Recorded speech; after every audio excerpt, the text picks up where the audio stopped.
everyone, welcome back to my channel. So today I am here to share some of the tips for practical subjects. मैंने अपनी community post पर भी लिखा हुआ है कुछ 5-6 या आई गेस 6 या 7 कुछ चीज़ें मैंने टिप्स शेयर करी है specially for the practical subjects, क्योंकि थ्योरेटिकल तो चलो आसान नहीं होती है ऑब्वियसली, और स्पेशली सीए इंटरमीडिएट के थ्योरेटिकल जो सब्जेक्ट्स हैं वो बिल्कुल ही आसान नहीं होते हैं। प्रैक्टिकल सब्जेक्ट्स को लेकर टिप्स शेयर करने का सिर्फ सिंपल सा रीज़न है कि बहुत कई बार ये आपने नोटिस किया होगा, जिन्होंने पहले कभी एग्ज़ाम दिया है या क्वेश्चन जो फाउंडेशन का एग्ज़ाम देकर आए हैं, क्वेश्चंस का लेवल आपको पता नहीं होता है। We are not aware of the levels of the questions. May be sometime it's lengthy, sometimes there are tricky questions, sometimes there are questions from those topics which we are like कि इसमें से तो आने का कोई chance ही नहीं है। तो इस वजह से प्रैक्टिकल सब्जेक्ट्स के लिए टिप्स दे रही हूँ मैं अपनी तरफ से, जो मैंने नोटिस किए थे during my preparation and after my preparation, during my exam what I realized and after my exams what I learned कि क्या क्या चीज़ें हैं, क्या क्या गलती नहीं करनी चाहिए स्पेशली स्टूडेंट को एग्ज़ाम टाइम में भी और एग्ज़ाम के जो 2-3 महीने पहले होते हैं वो टाइम पर भी। तो firstly, do not think of leaving any chapter. अगर आपके दिमाग में आप ये लेकर चल रहे हो that I am going to leave this chapter और इसका वेटेज कम है, इसके चांसेस कम हैं, तो let me suggest you something or let me advise you something that you are not aware of कि questions आएंगे कहाँ से। आपको ये पता है कि स्टडी मटेरियल से आएंगे, आपको ये पता है कि शायद RTP, MTPs, PYQ से रिपीट हो सकते हैं, but you are not aware कौन से टॉपिक से क्वेश्चन आ सकते हैं, कौन से चैप्टर से क्वेश्चंस बनाए जा सकते हैं। मे बी समटाइम्स आपको ऐसा लगता है कि अरे यार ये तो बहुत ही हाई स्कोरिंग चैप्टर है, बहुत ही वेटेज ज़्यादा है, उससे सिर्फ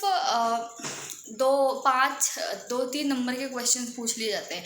कई बार हमें लगता है कि ये चैप्टर का वेटेज थोड़ा कम है, स्कोरिंग नहीं है या ज़्यादा टाइम लग रहा है, that's why we are going to leave that chapter, और उसमें से नंबर ऐसे बहुत हाई वेटेज क्वेश्चंस आ जाते हैं कि 8 नंबर के आ गए, 7 नंबर का आ गया, 10 नंबर का आ गया, कई बार डिवाइड उसमें आ गए सारे क्वेश्चंस। तो you are not aware of the questions का लेवल कि कहाँ से क्वेश्चंस आएंगे और क्या क्या वेटेज वो रखेंगे अपने उसमें। तो firstly, do not think of leaving any chapter until and unless, मैंने इसके पहले वीडियो में भी कहा है कि until and unless you are not in that situation कि आपके पास सिर्फ 1 महीना बचा हुआ है, आपके पास सिर्फ 20 दिन बचे हुए हैं, 15 दिन हैं, 10 दिन हैं, तब तक के लिए ये थॉट प्रोसेस अपने दिमाग में बिल्कुल भी लेकर मत चलना कि I am going to leave that particular topic, that particular chapter, और वो चैप्टर में से ये क्वेश्चन छोड़ दूँगी मैं, कभी भी नहीं। ये चीज़ तो बिल्कुल भी अपने दिमाग में लेकर मत चलना। Second, go with those chapters. I am not saying कि आप हाई वेटेज वाले को छोड़ दो या जिनके चांसेस कम है आने के उनको छोड़ दो, छोड़ो किसी को भी नहीं जब तक आपके पास एम्पल ऑफ टाइम है। Go with high scoring chapters first. देखो कि कौन से चैप्टर्स है जो अटेम्प्ट वाइज रिपीट हुए हैं, कौन से ऐसे टॉपिक्स हैं जिनका वेटेज ज़्यादा है, वो पहले कर लो अच्छे से, उनका कॉन्सेप्ट क्लैरिटी, फॉर्मूलाज लिख लो और क्वेश्चंस प्रैक्टिस कर लो, ठीक है। Then shift your focus on those chapters जिन पे आपको लगता है कि थोड़ा सा ऐसा कि लो वेटेज है या लो चांसेस है, but do not ignore those chapters and those topics. Third, you can go with कि never go with that thought process कि मैं सिर्फ लेक्चर्स देख लूँगी या देख लूँगा, या मैं जो भी क्वेश्चन सॉल्व कर रही हूँ या कर रहा हूँ वो सिर्फ जो वीडियोस में सॉल्व करवा रहे हैं सर या मैम जो भी हैं, मैं सिर्फ उतना ही करूँगा। Try to solve the questions on your own, और ये सभी करते हैं I guess, but most of the time में गलती हो जाती है क्योंकि हमें लगता है हमसे क्वेश्चन सॉल्व नहीं हो रहा है, हम नहीं कर पाएंगे, तो that's why we prefer to go with lectures with teachers only कि उतना ही सॉल्व कर लिया है काफ़ी। जो वो क्वेश्चंस आपको प्रोवाइड कर रहे हैं, जो सजेस्ट कर रहे हैं, उन्हें रिपीट करो, बट अपने आप से करने की कोशिश करो। दैट मेड मी रियलाइज़ कि कई बार अपने आप से भी क्वेश्चंस रिपीट करने होते हैं, सिर्फ एक बार नहीं, 2 बार नहीं, मल्टीपल टाइम्स आपको रिपीट करने होते हैं question, specially when you are dealing with those practical chapters. And थोड़ा सा ऐसा लगता है कि ट्रिकी क्वेश्चंस आ सकते हैं इसमें से, या लेंथी क्वेश्चंस आ सकते हैं।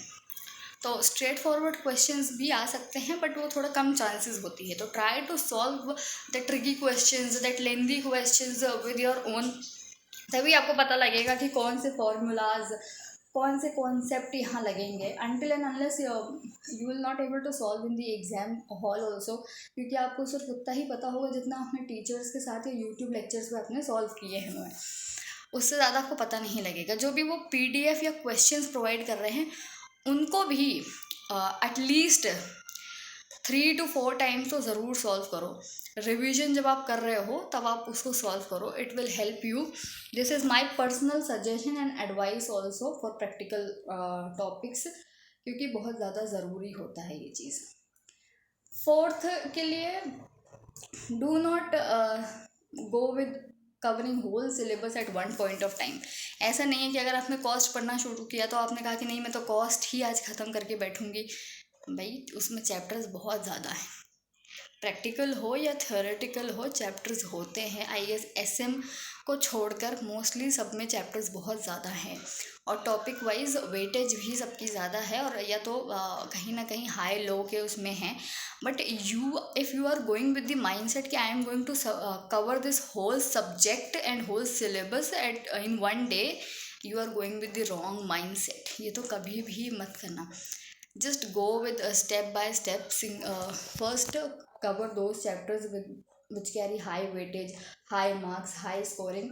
Then go with those chapters which you need to focus. Do not ignore any chapter, any topic of your subject.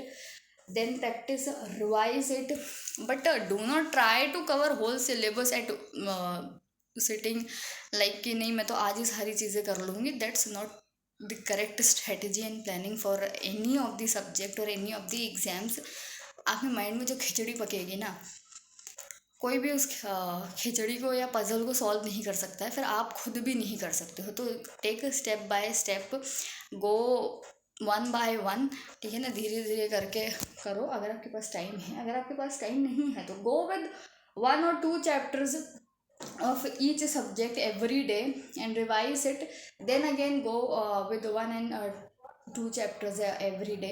You can cover it up, but don't go like कि मुझे सारा subject ही आज ख़त्म करना है और मैं आज ही रिवीजन भी कर लूँगी, आज ही कॉन्सेप्ट भी क्लियर कर लूँगी, आज ही फॉर्मूलाज भी याद कर लूँगी। वो नहीं हो सकता, ऑनेस्टली वो नहीं हो सकता है। तो just take step by step, ठीक है ना, आगे बढ़ो, बट एक एक स्टेप लेकर बढ़ो, एकदम से छलांग मत मार लो।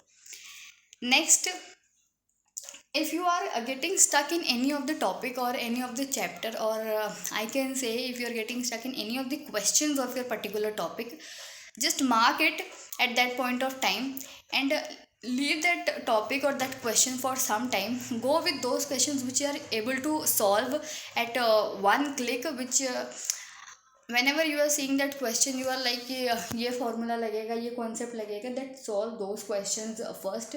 Take a break of 5 minutes, come after that and then try to solve that question with a fresh mindset, and then try to solve, then go with that particular topic, that particular chapter or question which you have marked it कि now I have to do it, then do it. It will be easy for you also, और आपका जो confidence है, आपका जो आप demotivate हो जाते हो ये सोच कर कि यार मेरे से तो नहीं हो रहा, मैं नहीं कर सकती हूँ, वो थोड़ा सा कम होगा।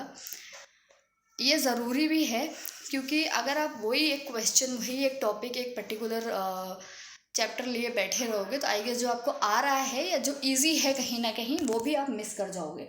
तो you can take this as my personal suggestion also, और टिप्स में ही इंक्लूड कर सकते हो आप, तो गो फॉर इट। सेकेंडली, ये कुछ पर्सनल टॉपिक से रिलेटेड तो जो भी मैंने बताया, प्रैक्टिकल सब्जेक्ट्स और सारी चीज़ों से related. Now before ending the video, never create that negative mindset in your mind that if you're getting stuck in the chapter, if you're getting stuck in the formulas, getting stuck in the questions or topics, never self doubt yourself. Just say to yourself that I need to give my 100% with full honesty. There will be some questions, some chapters, that some topics where I can get stuck, but it doesn't mean that you will just start questioning yourself, like I am not able to cover the syllabus, I am not able to give the exam, I will be not able to solve the questions, I am not good enough. This is totally wrong thing you are doing with yourself. It's just that you need to just apply the simple strategy and simple planning. Just need to change your mindset while you are solving the chapter, question, or anything. Just remind yourself whenever you are getting into the loop of that demotivation or self doubt, that half of the things are covered by myself, half of the things I am confident enough that even questions come from this topic, no doubt is there in the solution, in the formulas, in the concept. It's just that you need to stay calm at that point of time. Just take a deep breath and remind these things to yourself. Everything will be easy and okay. It's just that you need to stay calm, take a deep breath, motivate yourself, say positive things to yourself, and remind yourself that you are already done with half of your journey. That's it. तो these were my some tips for the practical subjects. मैंने community post पर भी post किया हुआ है. If some of the tips और points अगर miss हो गए होंगे, then you can go and check out the community post also. Everything is written there. Till then, bye bye, take care, and be confident enough to deal with any chapter or any subject. Bye bye.